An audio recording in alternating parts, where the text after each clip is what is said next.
जय हिंद साथियों। नोटबंदी के समय में आपने और मैंने और पूरे देश ने क्या क्या नहीं झेला है ना। और अगर ऐसा कोई आरोप हो जिसमें ये कहा जाए कि उत्तराखंड के मुख्यमंत्री त्रिवेंद्र सिंह रावत को कुछ पैसे मिले नोटबंदी के समय में, कैसे, मैं आपको बता दूं कि एक खबर चलाई थी पत्रकार उमेश शर्मा ने। उसके अलावा पर्वतजन डिजिटल और क्राइम स्टोरी ने भी इस खबर को चलाई कि अमृतेश चौहान नाम के एक व्यक्ति ने झारखंड से बहुत सारा पैसा उस बैंक अकाउंट में ट्रांसफर किया जो एक रिटायर्ड प्रोफेसर हरेंद्र सिंह रावत और उनकी पत्नी डॉक्टर सविता रावत का था। और ये कहा कि ये पैसा जो है ये मुख्यमंत्री त्रिवेंद्र सिंह रावत को दे दिया जाए। जब ये खबर चलाई तो हरेंद्र सिंह रावत जी ने एक एफआईआर दर्ज करी नेहरू कॉलोनी थाने में देहरादून में 31 जुलाई को, और उसमें ये कहा गया कि ये सारी बातें झूठ है और जो ये कागज, जो बैंक अकाउंट की डिटेल्स इन्होंने मतलब अपने न्यूज़ में दिखाया, सोशल मीडिया पे चला था ये न्यूज़, उसमें जो भी बैंक अकाउंट के डिटेल्स दिखाए गए, कागज दिखाए गए, ये इलीगल तरीके से उमेश शर्मा ने निकाले थे। अब आप मुझे बताइए कि उमेश शर्मा ने इलीगल तरीके से निकाले थे, सिर्फ ये आपका ग्राउंड है? आप उसमें ये कह रहे हैं कि जो इसमें ये कहा जा रहा है कि पैसा आया वो भी गलत है। खैर, वो एक अलग इशू। अब सेकंड इशू की बात सुनिए। सेकंड बात उन्होंने ये कही कि उमेश शर्मा ने ये कहा था कि उनकी वाइफ डॉक्टर सविता रावत और मुख्यमंत्री त्रिवेंद्र सिंह रावत जी की वाइफ सुनीता रावत जी सगी बहनें हैं, जो कि झूठ है। तो ये उन्होंने दूसरी बात कही। तीसरी बात उन्होंने कही कि उनका मुख्यमंत्री जी से कोई लेना देना नहीं है, तो मतलब उनके पास पैसा क्यों आएगा? सिंपल सी बात है। तो तीसरी बात ये हो गई कि उनका मुख्यमंत्री जी से कोई लेना देना नहीं है या सरकार से कोई लेना देना नहीं है। अब आप सुनिए कि एफआईआर जो है किन धाराओं में दर्ज की गई। 120B क्रिमिनल कॉन्स्पिरेसी, साजिश, आपराधिक साजिश।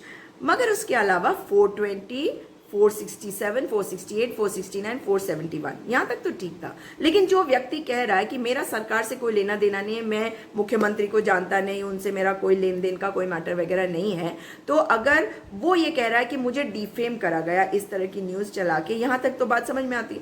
उस एफआईआर में धारा सुनिए कौन सी दर्ज करी गई। सेडिशन, राजद्रोह की धारा, राजद्रोह की धारा इसमें लगाई गई।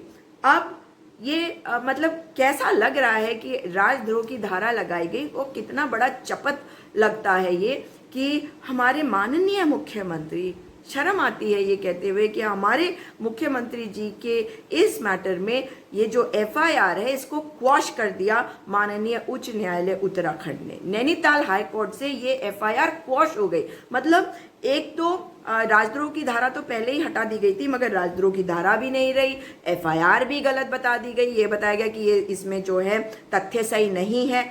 और इसके अलावा जो तीसरी सबसे बड़ी चीज है वो मुख्यमंत्री के खिलाफ एक एफआईआर दर्ज करने के आदेश दे दिए गए हैं सीबीआई को, और कहा गया है कि इसमें जांच करी जाए क्योंकि बहुत ही गंभीर आरोप है और सत्य सामने आना चाहिए। ये बात कही है हमारे जो माननीय न्यायमूर्ति हैं उन्होंने। अब आप मुझे बताइए, जस्टिस रविंद्र मैठानी जी इतना सीरियसली इसमें ये आदेश करते हैं कि इसमें मुकदमा दर्ज हो, तो अब नैतिकता के आधार पे क्या मुख्यमंत्री उत्तराखंड को अपने आप ही इस्तीफा नहीं दे देना चाहिए? मगर ऐसा नहीं होगा, वे तो जाएंगे सुप्रीम कोर्ट, जबकि ये मैटर एक इंडिविजुअल का है तो चाहे उसी के थ्रू जाएंगे। मगर कमाल की बात है ना कि इस तरह की चीज होती है और मुख्यमंत्री जी अपने पद से इस्तीफा नहीं देते। नैतिकता के आधार पर उन्हें इस्तीफा दे देना चाहिए और इसमें जांच हो जानी चाहिए। अगर उन्होंने ऐसा नहीं किया, अगर नोटबंदी के समय में उनको पैसा नहीं मिला, उनके अकाउंट में पैसा नहीं गया होगा, तो बात खत्म हो जाएगी, सीबीआई जांच करके निकाल देगी। और अगर ऐसा होगा तो वो कुर्सी पे नहीं आएंगे, ऐसा आप भी उम्मीद करेंगे, मैं भी करूंगी, लेकिन ऐसा होता नहीं है। आप जानते हैं कि नेता अपनी कुर्सी आसानी से नहीं छोड़ता, क्योंकि कुर्सियां तो ऐसी चीज है जो आंखों में पड़ी होती हैं, जो एक इंसान के दिमाग के अंदर घुसी हुई होती है और आंखों में भी होती हैं ये कुर्सियां। तो आपको बता दूं कि आज की तारीख में सिचुएशन ये है कि इनके खिलाफ एफआईआर दर्ज होनी है, ये सुप्रीम कोर्ट जा रहे हैं इसके विरुद्ध, मगर इसके अलावा जिम्मेदारी और जवाबदेही तय करने के लिए अगर ये इस्तीफा नहीं देते तो भारतीय जनता पार्टी को इन्हें हटाना चाहिए।